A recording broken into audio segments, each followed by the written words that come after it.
Welcome to the World United. Welcome to the World United. I'm going to now introduce Nerissa Trindade, and I see you. Now I see you.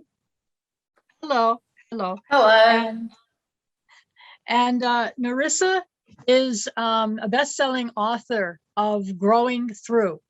And Nerissa Trindade is a transformational speaker and a coach who has moved audiences globally, an international bestselling author with over a decade of experience as a change and transformation expert.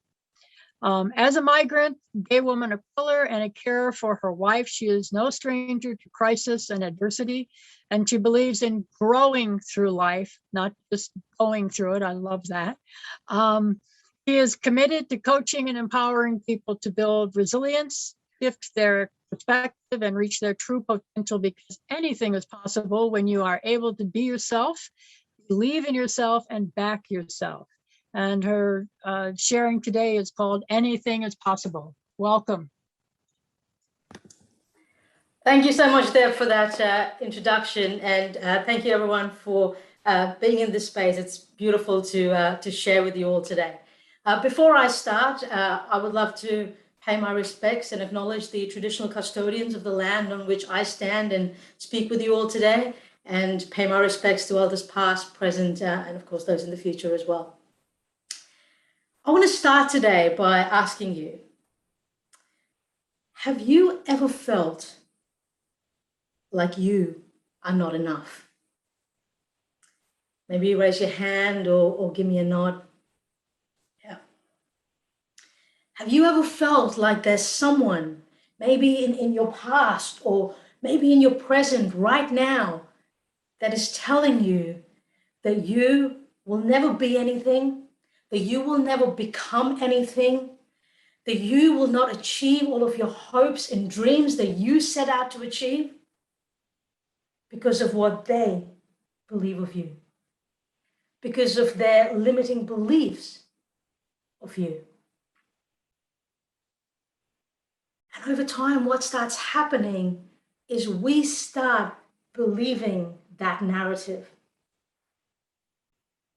You might have heard of a quote that Jay Shetty uses by Charles Cooley, where he says, "I'm not what I think I am, and I'm not what you think I am, but I am what I think you think I am." And just think about that for a second. It isn't the way it should be, but often it's how it's become now in the world that we live in this social media world of likes and comments and feedback. We start living our lives based on what other people think of us. And when that is limiting beliefs, that becomes how we think and behave, and it becomes our narrative. And then we start behaving from a place of, I'll never be anything, I'll never become anything, I am not worth anything. But today I want to draw your attention to another quote by the beautiful Marianne Williamson. And I love this quote so much. It actually goes on the front page of my book. And in her quote, she says, "Our greatest fear is not that we are inadequate. Our greatest fear is that we are powerful beyond measure. It is our light, not our darkness, that most frightens us." But you see, because of that narrative that we've been told, back to that quote, we ask ourselves, who am I to be gorgeous, talented, fabulous, brilliant? Who am I to be all those amazing things? But today, I want you to really lean in and focus on the next line in that amazing quote, where she says, well, actually, who are you not to be? Actually, who are you not to be?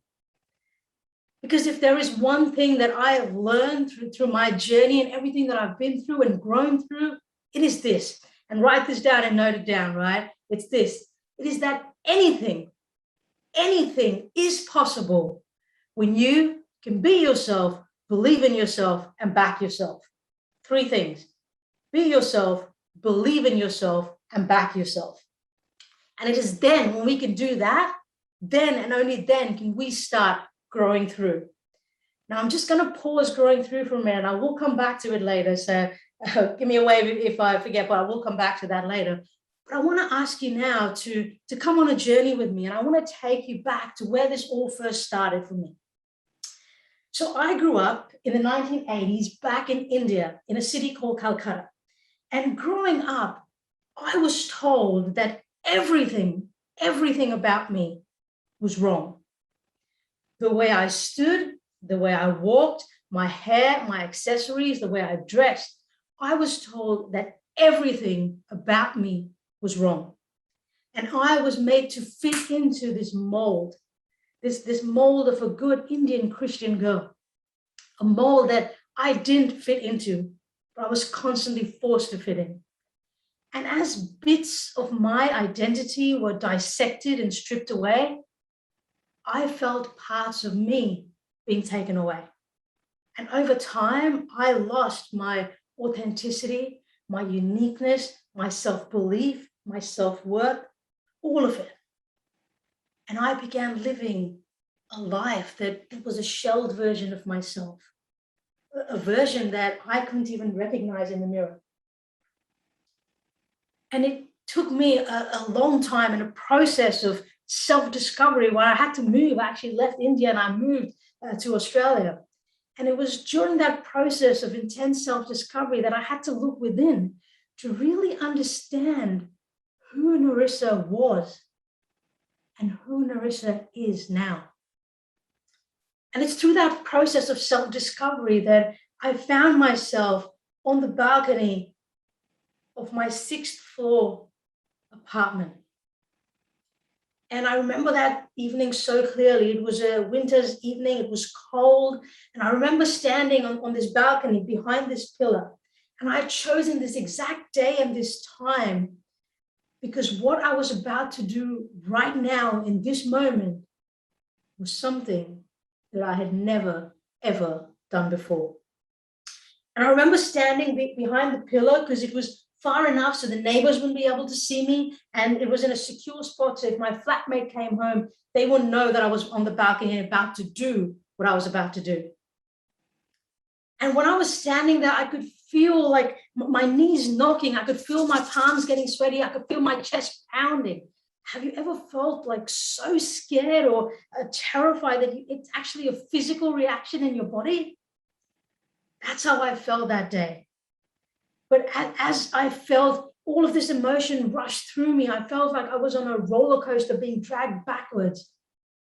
But in that moment, I knew that I had to draw on every ounce of courage in my being, on every bit of strength in my body to do what I was about to do.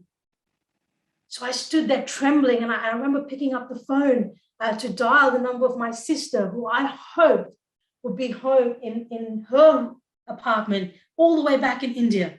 And I hoped that she would pick up the phone. And as I stood there, I remember grabbing onto that balcony rail because I was about to share with her something that I had never, ever shared with anyone before. And I dialed that number, and it took everything in my being to finally say the words, I am gay. And when I said those words for the first time, I felt this release. I felt like this weight lifted off me. Finally, I could be me. Finally, after all these years, I had given words to what that feeling was, who I was as a person.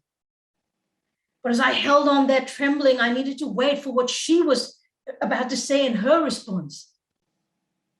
The next 3 words that she said was something that I could not have even imagined in my wildest of dreams.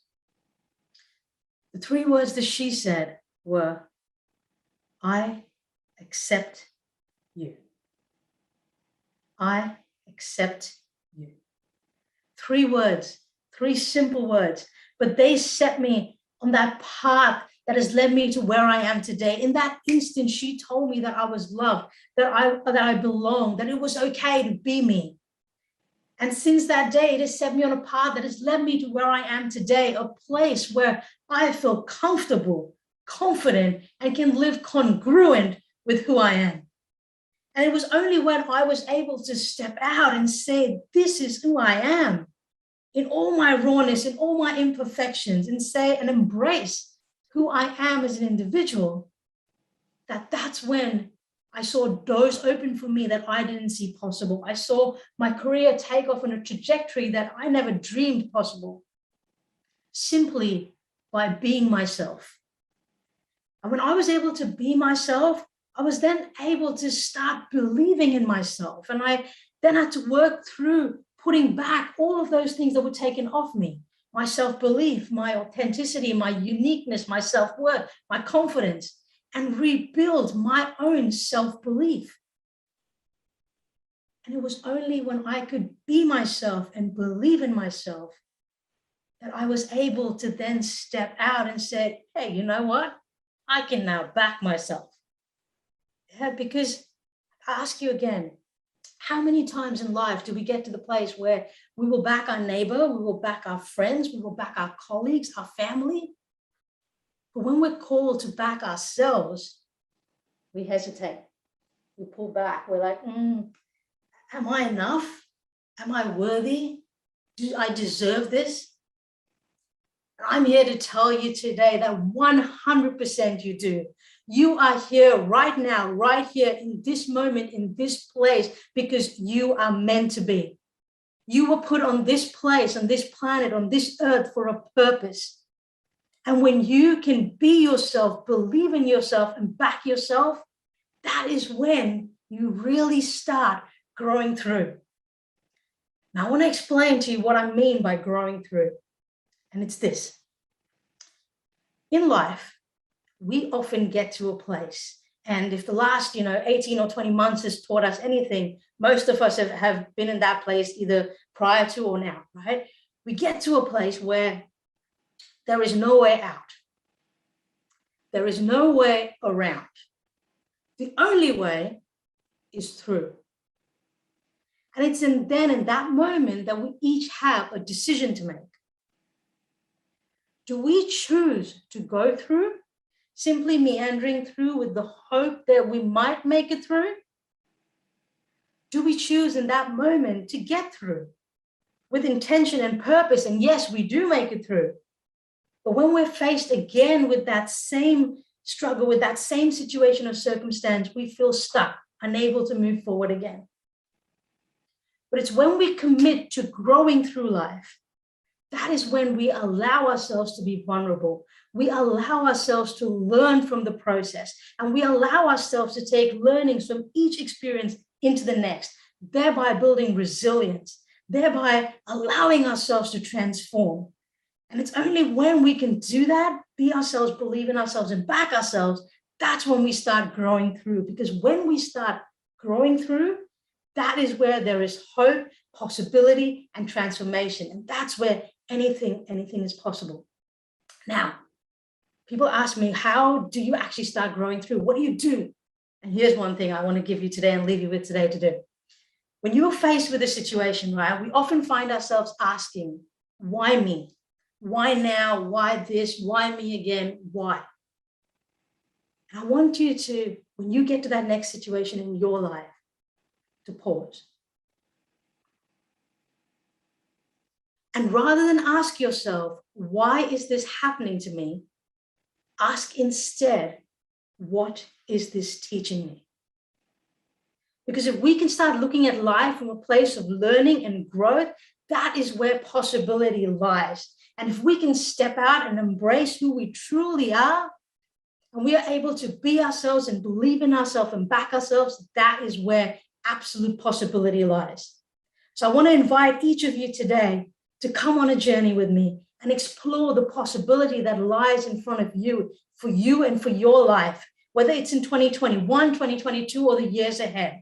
And I'm just going to share my screen with you and allow you to, there's a code on the screen that you can see right now. And if you select that right now, and if you just scan it, you'll be able to find ways that you can connect with me and If you just scan it, there's ways to connect with me. And I invite each of you today to book in a possibility call so we can talk about what possibility means in your life. What does it mean for you stepping out into possibility, into creation, into a life of fulfillment and abundance? Because truly anything is possible. And I want to leave you today with the quote back to Marianne Williamson, with the beautiful quote where she says, when we let our own light shine, we unconsciously give other people permission to do the same. When we are liberated from our own fear, our presence automatically liberates others. So I welcome you on this journey of possibility. Know that anything is possible when you can be yourself, believe in yourself, and back yourself. Thank you. Awesome. Thank you so much, Nerissa. Thank you. And already we're hearing commonality. We're hearing pause in two different contexts. And it reminds me of the wisdom I've heard of some teachers who say, you know, students will live up to or down to your expectations of them. And so you have presented a beautiful example of that. You know, how do we live? Do we live by our own evaluation of ourselves, or there's so many voices? In fact, again, Grandmother Parrish has often said, when you're hearing those voices, say, who's speaking? Just keep asking, who is that speaking? And you can take yourself through a whole, you know, many generations of teachers and elders and ministers and the whoever's, and finally get to that small, still voice within. That was awesome. Awesome. And I'm learning here as I go. So I have something I want to present to you and then to Simone. Let me do a little screen share here.